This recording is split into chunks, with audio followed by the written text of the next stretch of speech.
Tiens, allons sur Trey Murphy si tu veux bien. Trey Murphy, je te fais le topo 30 minutes par match pour cette saison sur 57 matchs pour Trey Murphy, plus 6% d'efficacité relatif à la moyenne pour Trey Murphy, donc c'est pas mal. Sur un usage de 19%, plutôt un bon volume, même si c'est pas énorme non plus. Mais pour te lancer, ça a été un élément important d'une équipe agréable à voir cette saison. Déjà, je trouve qu'il y a un avant et après qui reviennent de blessure. Je trouve qu'il y a vraiment alors qu'il commence, enfin il est majoritairement même, c'est un joueur de banc, je crois qu'il est pas titulaire tout le temps, hein. Ouais. Je crois même il y a 23 titularisations sur 57. Bon, voilà, vraiment, genre c'est une fois sur deux entre guillemets, mais il y a une vraie valeur parce que il joue hyper bien à côté de Zion. En fait, même moi je trouve mieux que Ingram, et du coup je trouve ça hyper intéressant dans les moments où c'est Ingram qui sort et c'est lui qui va rentrer. Et il y a un peu cette valeur structurelle qu'il a du shoot. Il shoot très loin. C'est vraiment un de ces joueurs aussi, un peu comme Sam Hauser, qui peut dégainer de très loin et du coup qui a une très bonne valeur là-dessus. Et dans un spacing aussi marécageux que celui celui de New Orleans, je trouve ça hyper intéressant d'avoir ça. Et il a ajouté un petit peu de pull-up à son jeu. Donc à 3 points, il est passé de 0,6 pull-up à 1,7.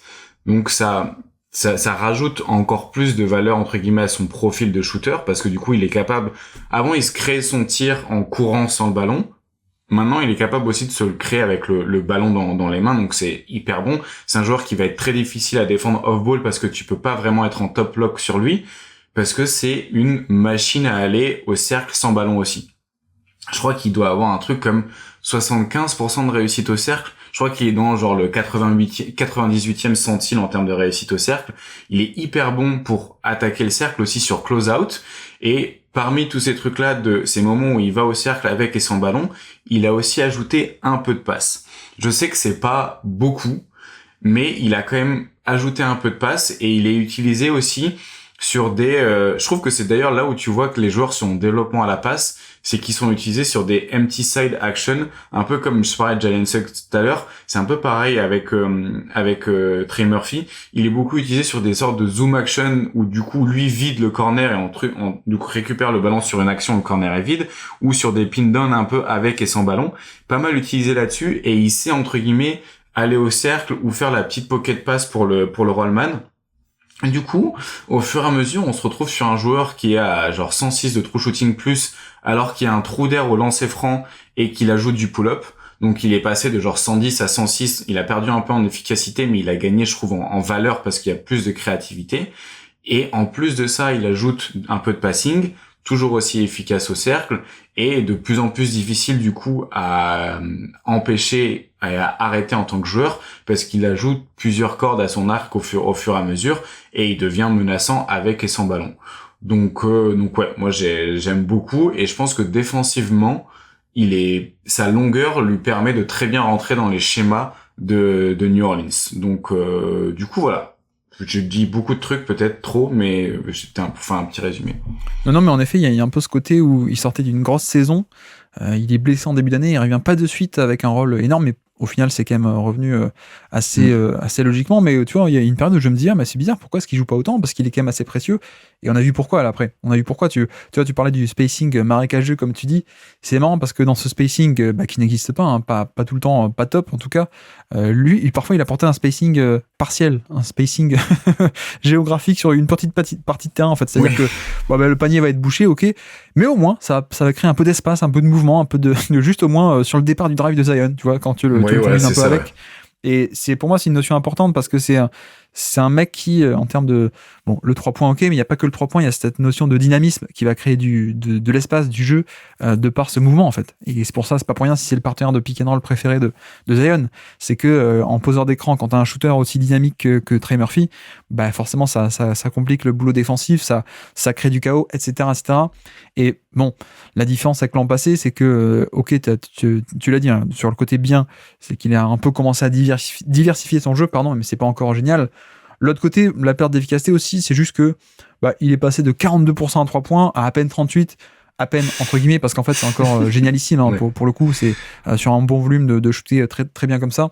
Donc c'est peut-être ça aussi qui explique un peu en partie pourquoi ce qui est moins efficace au global que l'an passé, parce que bon, bah c'est quand même principalement un shooter, hein, pour le coup. Une grande partie de son jeu, c'est du 3 points. Il va un peu plus au panier, mais c'est pas non plus les tonnes. Et quand il y va, c'est soit sur des cuts, soit sur attaque de close-out. Mais tu vois, c'est aussi une partie importante, je trouve, c'est que c'est pas qu'un shooter, justement. C'est un mec qui, quand tu fais le close-out, il est quand même capable au moins de partir en dribble sur du tout droit et d'aller au panier, au moins de te punir. Donc ce côté shoot plus longueur, plus un peu vivacité, je dirais pas explosivité, mais au moins vivacité, ça me plaît pas mal.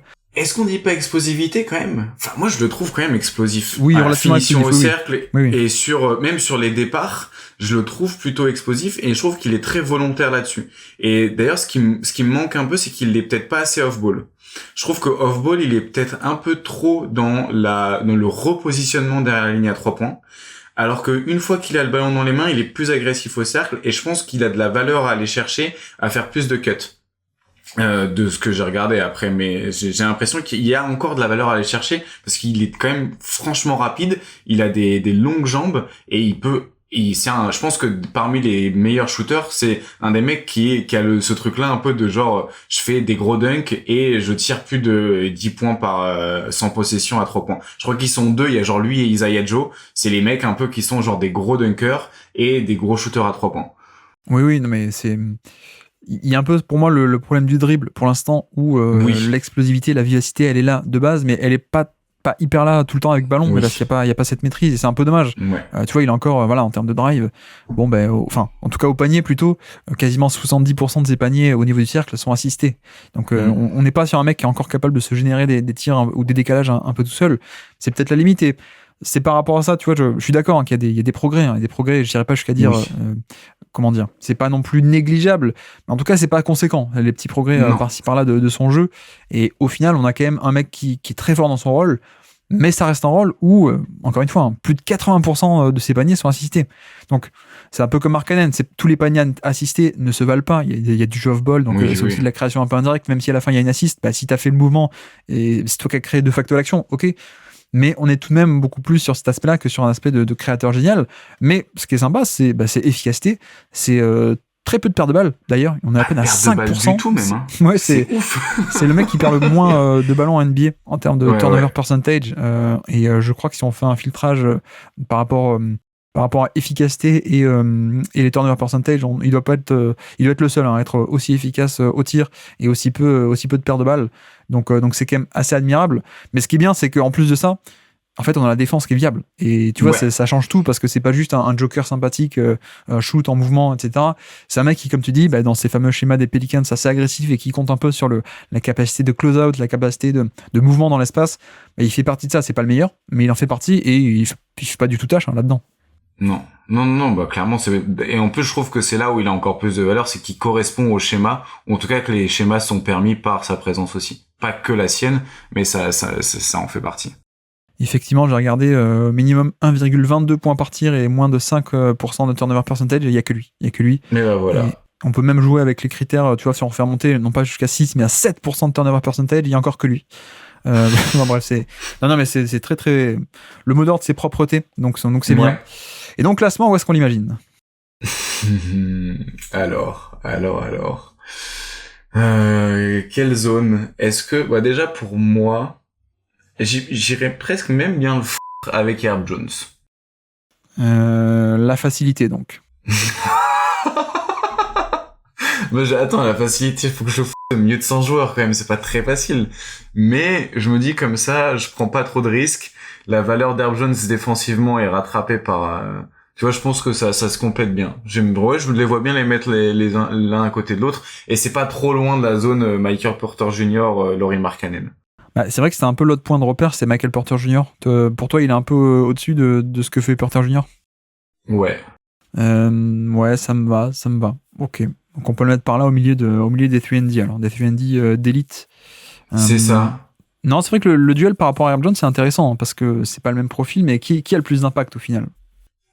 Je pense que, même si je préfère, je pense, le Trey Murphy, je pense que il y a un peu plus peut-être de valeur pour l'instant chez Herb Jones, surtout qu'il sort d'une saison où il a été très bon au tir en fait.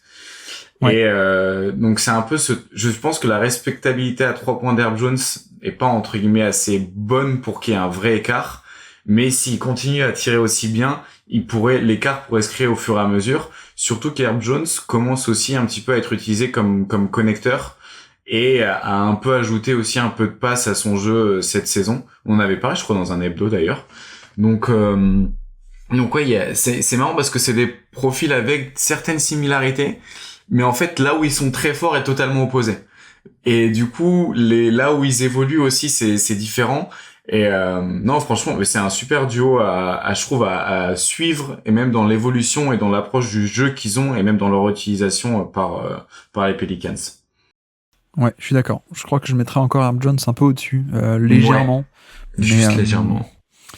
Ouais, à voir. Après, ça me va aussi qu'il soit un peu au-dessus de KSP, tu vois, un mec comme ça, qui est peut-être beaucoup bien meilleur défensivement, mais Murphy est quand même plus grand, plus long, il y a l'activité off-ball, donc on n'est pas si loin que ça défensivement, il y a peut-être beaucoup plus de valeur par l'attaque, par ce shoot encore plus dynamique, donc ça me va. Ok, donc mettons-le là autour de la 55e place, grosso modo, entre Herb Jones et Caruso, alors on peut faire un truc comme ça.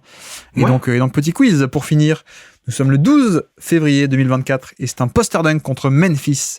Qui est sur le terrain pour ce poster dunk contre les Memphis Grizzlies? Enfoiré. Tu commences à voir le thème des quiz du jour ou pas? Ouais, c'est bon. J'ai saisi. Oh non. Jaren Jackson Jr. Oui, il est là. Ok. Desmond Bane. Non, il n'est pas là. Oh là là. 12 février, il a déjà été transféré, Xavier Tillman. Tillman n'est plus là, non. Lamar Stevens. Lamar Stevens est là, en effet, tout à fait. Oh, aïe, aïe, aïe, tu sens que le mec, il a bossé ses quiz. Hein. Voilà, et puis là, on va commencer à tomber dans les trucs pas drôles, par contre. JJ Jackson. JJ Jackson n'est pas là. Qui se fait postériser, d'ailleurs? Qui se fait postériser par Trey Murphy? C'est un intérieur. C'est un État. Un État mormon. Un État mormon. Oh là là. C'est quoi l'État mormon? Bah, Utah. Et donc? Yuta Watanabe. Exactement, c'est Yuta Watanabe qui se fait postériser. Bravo. Pas mal. C'est bon, ça. Yuta Watanabe, pas mal. Si je te dis coin, on va voir si t'es un auditeur. Ok. Luc Kennard. Luc Kennard, bravo. Luc Kennard, merci, en effet. Et le dernier? C'est Vince Williams? Non, c'est pas Vince Williams.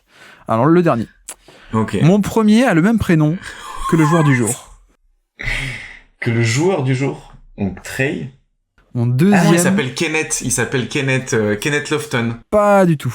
Ok, mais il s'appelle Kenneth Trey Murphy, d'ailleurs. Mon deuxième est le surnom du duo à Boston. Kenneth Jay? Non, c'est pas Kenneth. Jay, oui. Mon troisième est la moitié. Et mon quatrième est un fils en anglais. Jay Halfson? Non, pas half. En français, la moitié. Quand t'es pas à plein temps, t'es à?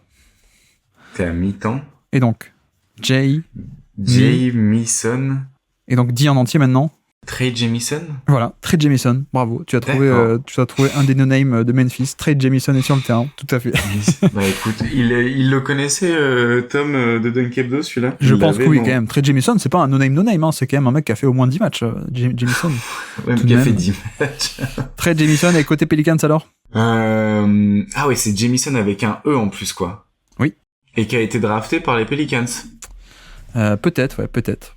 Bref, côté Pelicans, du coup, tac. Ah non, qui a pas été drafté par les Pelicans, mais qui a signé maintenant aux Pelicans. Bref. On voit que tu triches, hein. On voit que tu triches, t'es devant ton PC, du coup.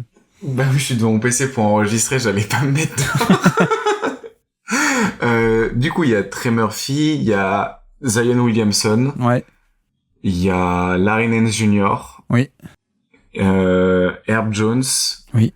Et McCollum. Exactement. Donc la connexion internet YouTube de Azad fonctionne très bien. Mais non, mais pas du tout. Non, c'est juste que franchement, je triche pas. Mais souvent c'est la rotation dans laquelle il était mis quand il est rentré. C'est le dunk qui a lieu dans le premier quart-temps. Je sais pas, mais en tout cas ta justification sera coupée au montage, hein, sache-le. Donc d'accord, fantastique.